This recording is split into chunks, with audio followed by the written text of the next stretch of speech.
एक बार जोरदार अपनी भारत माता का जयकारा लगाएंगे।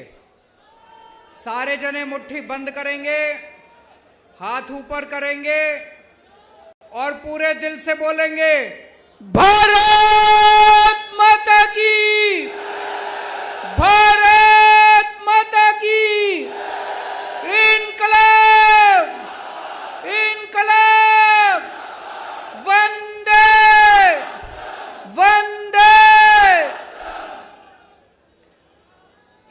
हरियाणा के कोने कोने से आए हुए हजारों हजारों की संख्या में आज यहां मौजूद सभी भाइयों बहनों माताओं बुजुर्गों बच्चों, आप सब लोगों को मेरा नमस्कार, सबको मेरा प्रणाम। मैं आपका शुक्रिया अदा नहीं कर सकता दिल से, इतना मैं भाव विभोर हूं। इतने घंटों से आप लोग इतनी तपती धूप में पसीना पसीना होके मेरा इंतजार कर रहे हो। आप सब लोगों को मेरा नमन।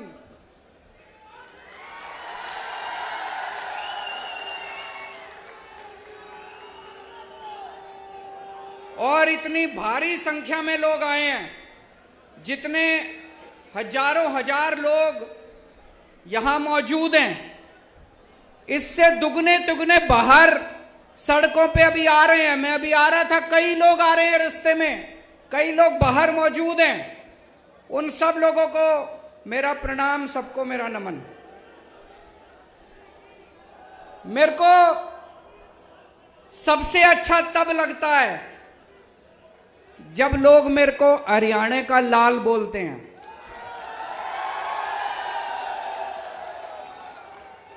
हरियाणा मेरी जन्मभूमि है और जन्मभूमि मां के समान होती है। मां का कर्जा आदमी 7 जन्म में भी नहीं चुका सकता।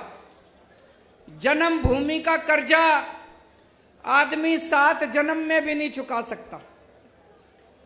आज मुझे बेहद खुशी है अपनी जन्मभूमि में, कुरुक्षेत्र की धर्म भूमि में आज यहां पे आपके बीच में आके। सबसे पहले अभी बता रहे थे कि कल तूफान आया था, यह शुभ संकेत है। कह रहे हैं बता रहे हैं तूफान पंजाब से आया था, बता रहे हैं तूफान दिल्ली से आया था। तो हरियाणा में तूफान आने वाला है और बड़ा तूफान आने वाला है। और जब ऊपर वाला अपनी झाड़ू चलाता है तो तूफान ही आता है। ऊपर वाले ने झाड़ू चलानी शुरू कर दी तो तूफान से घबराने की बात नहीं है। बड़ा शुभ लक्षण है कि कल तूफान आया था। सबसे पहले मैं हरियाणा के सारे किसानों को बधाई देना चाहता हूं, शुक्रिया अदा करना चाहता हूं। हरियाणा के और पंजाब के किसानों ने मिलके जिस तरह से इतनी अहंकारी सरकार को झुका दिया, 1 साल तक आंदोलन किया, 1 साल तक 36 बिरादरियों ने मिलके, सारे धर्म के लोगों ने मिलके 1 साल तक सिंगू बॉर्डर पे जमे रहे। इनको लगता था इतनी बारिश आएगी, धूप थी, बारिश थी, ठंड थी, गर्मी थी, लेकिन किसान हटे नहीं। अंत पंत में सरकार को तीनों कानून वापस लेने पड़े। दोस्तों, कहते हैं ना, अहंकार तो रावण का भी नहीं बन चलता। इनको घमंड हो गया था कि इनके सामने किसी की नहीं चलेगी। तो दोस्तों, त्रेता युग में रामचंद्र जी ने रावण का घमंड तोड़ा था। द्वापर युग में कृष्ण जी ने कंस का घमंड तोड़ा था और कल युग में किसानों ने भाजपाइयों का घमंड तोड़ा था।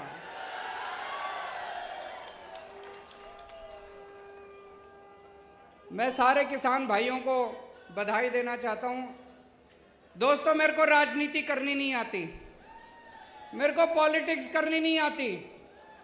मैं सीधा साधा छोरा हूं। मन काम करना आवे, मेरे ते कितना ही काम करा लो। दिल्ली में हमने स्कूल ठीक कर दिए, सरकारी स्कूल। सुना आप लोगों ने दिल्ली के स्कूल शानदार हो गए? किस किस ने सुना है? हाथ खड़े करके बताओ। दिल्ली में सरकारी स्कूलों में गरीबों के बच्चे पढ़ते हैं भाई साहब। गरीबों के बच्चे सरकारी स्कूलों में पढ़ते हैं। पहले दिल्ली के सरकारी स्कूलों का बहुत बुरा हाल था, जैसे हरियाणा के स्कूलों का बुरा हाल है। हरियाणा में भी सरकारी स्कूलों का बुरा हाल है, मैं देख के आया था। दिल्ली में भी सरकारी स्कूलों का बहुत बुरा हाल था। हमने पिछले कुछ सालों में, 7 सालों में दिल्ली के सरकारी स्कूल इतने शानदार कर दिए। आप कहोगे केजरीवाल अपनी बड़ाई खुद ही कर रहा है। इस बार हमारे सरकारी स्कूलों के नतीजे 99.7% नतीजे आए हैं। 99.7%। इतिहास में 70 साल के भारत के इतिहास में सरकारी स्कूलों के नतीजे ऐसे नहीं आए। और भाई साहब, इस साल 4 लाख बच्चों ने प्राइवेट स्कूलों से नाम कटा के सरकारी स्कूलों में भर्ती कराए हैं। अपने बड़े बड़े, अब अमीर लोग भी अपने बच्चों को सरकारी स्कूलों में भेज रहे हैं। बड़ी बात है भाई साहब, है कि नहीं है? अभी 2 साल पहले अमेरिका के राष्ट्रपति, अमेरिका तो दुनिया का सबसे बड़ा देश है, सबसे शक्तिशाली, अमेरिका के राष्ट्रपति इंडिया आए थे। जब वो इंडिया आए तो उनकी पत्नी भी उनके साथ आई थी। पत्नी का नाम है मिलेनिया ट्रंप। ट्रंप साहब आए थे ना 2 साल पहले अपने भारत मोदी जी से मिलने। तो जब उनकी पत्नी भी उनके साथ आई तो उनकी पत्नी मोदी जी को बोली, मैंने केजरीवाल के स्कूलों के बारे में बहुत सुना है, मैं उसका स्कूल देखना चाहती हूं। मोदी जी ने बहुत समझाया, बहन मान जा, केजरीवाल के स्कूल में ना जा, मैं अपने स्कूल दिखा दूंगा, मैं बीजेपी वालों के स्कूल दिखा दूंगा, मैं प्राइवेट स्कूल। बोली ना, मैं तो केजरीवाल के स्कूल देखूंगी। माननी नहीं वो माननी नहीं मोदी जी की बात। वो हमारे स्कूल देखने आई। बड़ी बात होगी भाई साहब, अमेरिका के राष्ट्रपति की पत्नी केजरीवाल के स्कूल देखने आई। कुछ तो कर ही रखा होगा हमने, कुछ तो कर ही रखा होगा हमने। मैं पूछना चाहता हूं, ये हरियाणा के खट्टर साहब के स्कूल कौन देखने आया? कोई आस पड़ोस का कोई श्रीलंका वाला ही आ गया हो देखने? कोई, चलो बाहर वाले छोड़ो, कोई अपने देश का ही कोई देखने आया हो इनके स्कूल? अबे कुछ करोगे तभी तो कोई देखने आएगा तुम्हारे स्कूल। कोई। दोस्तों, आज हमारे स्कूलों से निकल के बच्चे बड़े बड़े इंजीनियर बन रहे हैं, गरीबों के बच्चे। जैसे मैं आपको उदाहरण देता हूं, शुभम एक लड़का है, दिल्ली में उत्तम नगर में रहता है। उसके पिताजी चौकीदारी का काम करते हैं, चौकीदार, किसी कंपनी में चौकीदारी का काम करते हैं। 6,000 रुपए महीना है उनके पिताजी की। वो सरकारी स्कूल में पढ़ता है। उसके पिताजी के पास इतने भी पैसे नहीं है कि किताबें खरीद दे, ड्रेस खरीद दे। सारा कुछ उसको स्कूल से फ्री में मिलता है। दिल्ली के स्कूल इतने शानदार हो गए, इस बार शुभम ने आईआईटी की परीक्षा दी। आईआईटी मतलब देश का सबसे बड़ा इंजीनियरिंग कॉलेज। मैं भी आईआईटी से पढ़ा हूं। देश का सबसे बड़ा इंजीनियरिंग कॉलेज, लाखों बच्चे बैठते हैं उसमें। शुभम का पूरे देश में 215 नंबर पे रैंक आया और उसको आईआईटी के अंदर कंप्यूटर इंजीनियरिंग के अंदर दाखिला मिला है उसका। ये छोटी बात नहीं है भाई साहब। और अकेला एक शुभम नहीं है, इस बार दिल्ली के सरकारी स्कूलों के 400 बच्चों का बड़े बड़े इंजीनियरिंग कॉलेज में दाखिला हुआ है। बड़े बड़े हमारे दिल्ली के अब गरीबों के बच्चे इंजीनियर बन रहे हैं, डॉक्टर बन रहे हैं। एक और बच्चा है कुशाल गर्ग शास्त्री पार्क में रहता है। उसके पिताजी कार्डबोर्ड की कंपनी में मजदूरी करते हैं, 11,000 रुपए महीना तनख्वाह कमाते हैं। उनके बेटे का एडमिशन इस बार ऑल इंडिया मेडिकल कॉलेज में हुआ है, देश का सबसे बड़ा। ऑल इंडिया मेडिकल तो सबसे बड़ा है, ऑल इंडिया मेडिकल में उसके बच्चे का एडमिशन हुआ है। मैं इनसे बात कर रहा था, बोले जी आज से 5 साल पहले जो सरकारी स्कूलों की हालत थी, अगर वैसी हालत रहती हमारे बच्चे भी बड़े होकर मजदूरी करते। ये तो बोले केजरीवाल जी आपका धन्यवाद जो आपने स्कूल इतने शानदार कर दिए। मैं ये कहना चाहता हूं कि अगर गरीबों के बच्चे भी इंटेलिजेंट होते हैं, गरीबों के बच्चे कमजोर नहीं होते। ये तो माँ बाप के पास साधन नहीं होते, सरकारें कुछ करती नहीं है, इसलिए गरीब का बच्चा बड़ा होकर गरीब रह जाता है। आज दिल्ली के अंदर आप सोच के देखो कितने ऐसे शुभम होंगे, कितने ऐसे कुशाल गर्ग होंगे। लाखों बच्चे दिल्ली के स्कूलों में 18 लाख बच्चे पढ़ते हैं। इन 18 लाख बच्चों का भविष्य पहले अंधकार में था। ऐसे ही लाखों बच्चों का भविष्य हरियाणा के अंदर अंधकार में है। हरियाणा के अंदर भी स्कूलों का बुरा हाल है। एक मौका दे दो, हरियाणा के सारे सरकारी स्कूल बदल के दिखा दूंगा मैं। एक मौका दे दो। दिल्ली में करके आया हूं, हवा में बात नहीं कर रहा, दिल्ली में करके आया हूं। हरियाणा के भी सारे स्कूल बदल दूंगा, गरीबों के बच्चों को अच्छा भविष्य मिलना चालू होगा। गरीबों के बच्चे भी डॉक्टर बनेंगे, इंजीनियर बनेंगे, वकील बनेंगे। और ये जितने प्राइवेट स्कूल वाले हैं सारे खराब नहीं है, लेकिन कई प्राइवेट स्कूल वालों ने गुंडागर्दी मचा रखी है। मचा रखी है कि नहीं मचा रखी? जब मर्जी फीस बढ़ा देते हैं, कभी कहेंगे development charge, picnic charge, library charge, फलाना चार्ज, ढिमका चार्ज। दिल्ली में 7 साल से हमने इनको प्राइवेट वालों को फीस नहीं बढ़ाने दी, उल्टे इनका सबको ऑडिट कराया, कई लोगों को पैसे वापस कराए हैं। प्राइवेट स्कूल वालों से कभी नहीं हुआ होगा ऐसा। तो आज इतने सारे लोग हैं, मैं आपसे पूछना चाहता हूं, कौन कौन अपने बच्चों को इंजीनियर बनाना चाहता है? कौन कौन अपने बच्चों को डॉक्टर बनाना चाहता है? कौन कौन अपने बच्चों को वकील बनाना चाहता है? सारे जने हमारे साथ आ जाओ। और जो जो लोग अपने बच्चों को गुंडा बनाना चाहते हैं हाथ खड़े करो। जो जो अपने बच्चों को दंगई बनाना चाहते हैं, गुंडे बनाना चाहते हैं, बलात्कारी बनाना चाहते हैं, उनके साथ चले जाओ। उनकी पार्टी, सारे इनकी पार्टी में लुच्चे, लफंगे, दंगई, बलात्कारी सारे भरे पड़े हैं इनकी पार्टी के अंदर। सुबह से शाम तक गुंडागर्दी करते घूमते हैं।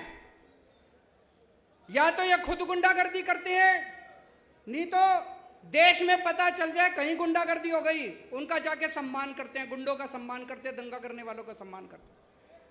अभी थोड़े दिन पहले कुछ गुंडों ने मेरे घर पे हमला कर दिया। आपने पढ़ा होगा, अखबारों में, टीवी में देखा होगा। कुछ गुंडों ने हमला कर दिया। इन्होंने उन सारे गुंडों का अगले दिन सम्मान करा। ऐसे देश आगे बढ़ेगा। किसानों के ऊपर इनके आदमियों ने गाड़ी चढ़ा दी उत्तर प्रदेश के अंदर। इनकी पूरी की पूरी पार्टी ने बड़े बड़े वकील खड़े कर दिए उसको बचाने के लिए, जिसने किसानों के ऊपर गाड़ी चढ़ाई थी।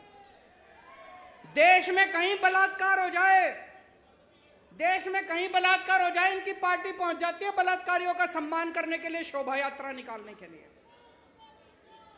आप क्या सुनते हो इनके बारे में? यही सुनते हो इन्होंने यहां दंगा कर दिया, यहां मारपीट कर दी, यहां गुंडई कर दिया। और आम आदमी पार्टी के बारे में क्या सुनते हो? यहां पे इन्होंने स्कूल बना दिए, यहां अस्पताल बना दिए, यहां बिजली ठीक कर दी, यहां पानी ठीक कर दिया, यहां सड़कें ठीक कर दी। आम आदमी पार्टी शरीफों की पार्टी है। आम आदमी पार्टी देशभक्तों की पार्टी है। आम आदमी पार्टी ईमानदार लोगों की पार्टी है। हम देश की सोचते हैं, हम इनकी तरह गुंडागर्दी नहीं करते। अमेरिका में कोई गुंडागर्दी कर दे तो वो जेल जाता है, इंडिया में कोई गुंडागर्दी कर दे तो इनकी पार्टी में जाता है। यूरोप में कोई बलात्कार करे तो वो जेल जाता है, इंडिया में कोई बलात्कार करे तो इनकी पार्टी में जाता है।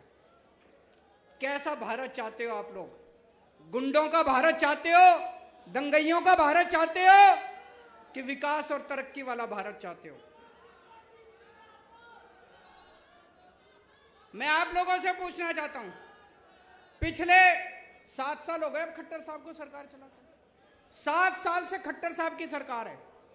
खट्टर साहब ने कितनी नौकरियां दी आप लोगों को? हरियाणा के बच्चों को कितनी नौकरियां दी खट्टर साहब ने?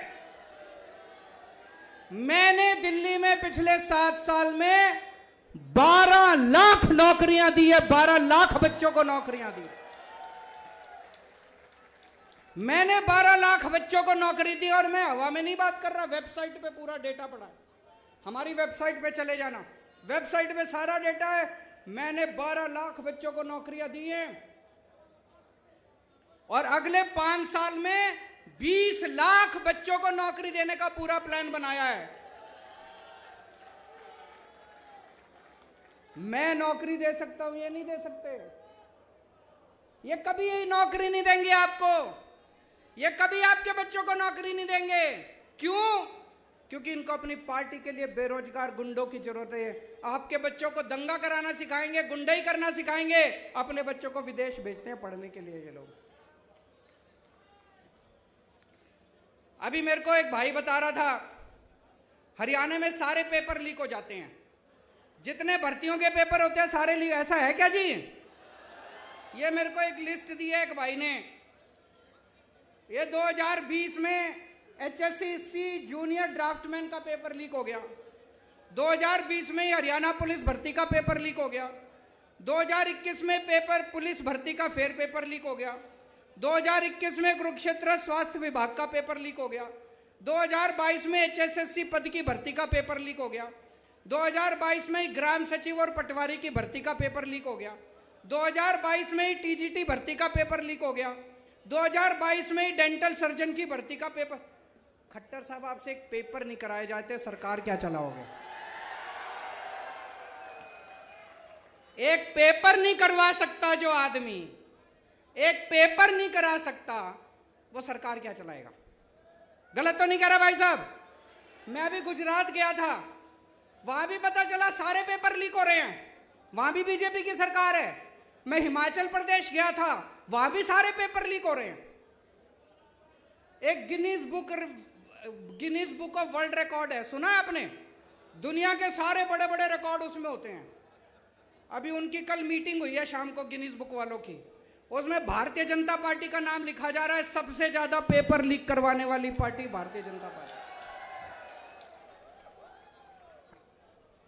इनकी सरकारों से पेपर नहीं होते, इनसे स्कूल नहीं बनते, इनसे बिजली ठीक नहीं होती, इनसे अस्पताल नहीं बनते।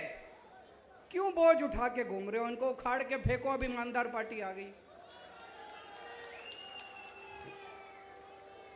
कई बच्चे आर्मी में भर्ती होना चाहते हैं, देश की सेवा करना चाहते हैं। 2020 के बाद से आज तक आर्मी की भर्ती नहीं खुली, आर्मी की भर्ती के पेपर नहीं करवाए इन्होंने। आज इस मंच के जरिए मैं केंद्र सरकार से और प्रधानमंत्री जी से अपील करना चाहता हूं, 1 लाख से ज्यादा आर्मी के अंदर खाली स्थान हो चुके, इनकी जल्दी से भर्तियां खोली जाए। बच्चे ओवरेज हो रहे हैं। मैंने सुना अभी भिवानी के अंदर एक यंग लड़का पवन, जो आर्मी में जाना चाहता था, भर्ती होना चाहता था फौज में, उसने खुदकुशी कर ली। हमारे नौजवान खुदकुशी कर रहे हैं, तो ये आर्मी की भर्तियां क्यों नहीं खोल रहे? मैं प्रधानमंत्री जी को कल चिट्ठी भी लिखूंगा, उनसे निवेदन करूंगा कि आर्मी की भर्तियां तुरंत खोली जाएं, ताकि हमारे बच्चे फौज के अंदर भर्ती हो सकें। दिल्ली में हमने पहले सरकारी अस्पतालों का भी दिल्ली में बहुत बुरा हाल था, हमने सारे सरकारी अस्पताल शानदार कर दिए, खूब सारे मोहल्ला क्लिनिक कर दिए, और दिल्ली में 2 करोड़ लोग हैं, हमने सबका इलाज मुफ्त कर दिया, चाहे कितनी बड़ी बीमारी क्यों ना हो, चाहे लाखों रुपए क्यों ना लगते हो। मैं आपको एक उदाहरण देता हूं। एक मोनिका बहन है, लक्ष्मी नगर में रहती है। वो और उसके पति दोनों को कैंसर हो गया। एक कमरे के घर में रहते हैं, बहुत गरीब लोग हैं। उसका पति दूध बेच के सवेरे सवेरे घर घर में जाके दूध बेच के कमाया करता था, उसकी वो भी कमाई बंद हो गई। दोनों को कैंसर हो गया। भाई साहब, अगर कैंसर जैसी बीमारी हो जाए तो जमीन बेचनी पड़ जाती है, आदमी लुट जाता है, गहने बेचने पड़ जाते हैं बीवी के। इन दोनों को ऊपर वाले का शुक्र था, दिल्ली में आम आदमी पार्टी की सरकार थी। ये LNJP हॉस्पिटल में गए, शानदार हॉस्पिटल, सारा इलाज इनका मुफ्त हो गया, दोनों ठीक हो गए और अब दोनों ठीक होकर अपना काम कर रहे हैं। दोस्तों, ऐसे करोड़ों करोड़ों लोग जिनके बच्चे सरकारी स्कूलों में पढ़ रहे हैं, जिनका इलाज सरकारी अस्पतालों में हो रहा है, इन लोगों की हमें दुआएं और उनके आशीर्वाद मिलते हैं, जिसकी वजह से आज आम आदमी पार्टी इतनी तरक्की कर रही है। दिल्ली में हमने बिजली 24 घंटे कर दी। पहले दिल्ली में बहुत हरियाणा में बिजली जाती है नहीं जाती? मेरे को पता चला खूब पावर कट लगते हैं। दिल्ली में 24 घंटे कर दी, हरियाणा में भी 24 घंटे बिजली चाहिए नहीं चाहिए? दिल्ली में केवल 24 घंटे बिजली नहीं करी, फ्री बिजली भी कर दी। फ्री बिजली चाहिए नहीं चाहिए? एक बार हाथ खड़े करके बताओ, फ्री बिजली जिसको चाहिए। फ्री बिजली चाहिए तो सरकार बदलनी पड़ेगी, या खट्टर तो फ्री बिजली, खट्टर साहब तो नहीं करेंगे फ्री बिजली। अभी हमें पता चला पंजाब में हमारा एक मंत्री अफसरों से पैसे मांग रहा था। हमारा हेल्थ मिनिस्टर पंजाब का अफसरों से पैसे मांग रहा था। मीडिया को नहीं पता था, विपक्षी दलों को भी नहीं पता था। कोई और पार्टी होती तो क्या करती? उसको कहती थोड़ा बहुत पार्टी फंड में भी जमा करा, सारा खुद मत खा, यही कहते। कोई और मुख्यमंत्री होता तो क्या करता? कहता आधा मेरे को दे, आधा खुद रख। आम आदमी पार्टी ऐसी नहीं है। हमने उस मंत्री को बर्खास्त करके उसको सीधा जेल में कर दिया। हमने दिल्ली में हमारा एक मंत्री, एक राशन वाले से मेरा मंत्री पैसे मांग रहा था, 2015 की बात है। मेरे पास ऑडियो रिकॉर्डिंग आई, किसी विपक्ष को नहीं पता था, किसी टीवी चैनल वाले को नहीं पता था। मैंने तुरंत अपने मंत्री को बर्खास्त करके उसको CBI को सौंप दिया। इसीलिए कहते हैं आम आदमी पार्टी कट्टर ईमानदार पार्टी है। कट्टर ईमानदार मतलब मेरा बेटा भी अगर कल को बदमाशी करेगा तो उसको बख्शूंगा नहीं, उसको छोड़ूंगा नहीं। किसी की भी बेईमानी बर्दाश्त नहीं की जाएगी। इनकी पार्टियों में भ्रष्टाचारी नहीं बैठे क्या? इन लोगों की पार्टी में भ्रष्टाचारी नहीं बैठे? कितने भ्रष्टाचारी हैं? आज तक इन्होंने एक को भी निकाला हो भ्रष्टाचार में तो बता दो। आज तक इन्होंने एक को भी जेल भेजा हो? क्यों नहीं भेजते? पैसा ऊपर तक जाता है भाई साहब, पार्टी के अंदर भी पैसा ऊपर तक जाता है। जाता है कि नहीं जाता है? दिल्ली तक जाता है इनका पैसा। हिम्मत नहीं है इनको निकालने की। केवल आम आदमी पार्टी है जो आज देश में एक ईमानदार सरकार दे सकती है। हमने दिल्ली में भ्रष्टाचार खत्म करा, पंजाब में भ्रष्टाचार खत्म करा, अब हरियाणा में भी भ्रष्टाचार खत्म करेंगे। यहां पे भी मेरे को बताया गया प्रॉपर्टी ID करके है, उसमें खूब पैसे चलते हैं। चलते हैं कि नहीं चलते? नगर निगम का चुनाव आने वाला है। इस नगर निगम के चुनाव में आप अपनी ताकत दिखा दो, जैसे पंजाब के लोगों ने अपनी ताकत दिखाई थी, जैसे दिल्ली के लोगों ने ताकत दिखाई थी। इन सारी पार्टियों को उखाड़ फेंको, एक मौका दो, नगर निगम को भी साफ करेंगे झाड़ू से, सारा भ्रष्टाचार दूर करेंगे और उसके बाद 2024 में हरियाणा को भी पूरे को साफ करेंगे, भ्रष्टाचार दूर करेंगे। मेरे को कोई पत्रकार कह रहा था कि ये बीजेपी वाले खट्टर साहब को हटा रहे हैं, कोई दूसरा CM ला रहे हैं, ऐसा है क्या? सुना आप लोगों ने भी? कह रहे खट्टर साहब को हटा के दूसरा CM ला रहे हैं। क्यों? खट्टर साहब भ्रष्टाचारी हैं क्या? खट्टर साहब काम नहीं करते क्या? मैं बीजेपी को चैलेंज करना चाहता हूं, हिम्मत है तो 2024 का चुनाव खट्टर साहब के साथ लड़के दिखाओ तुम।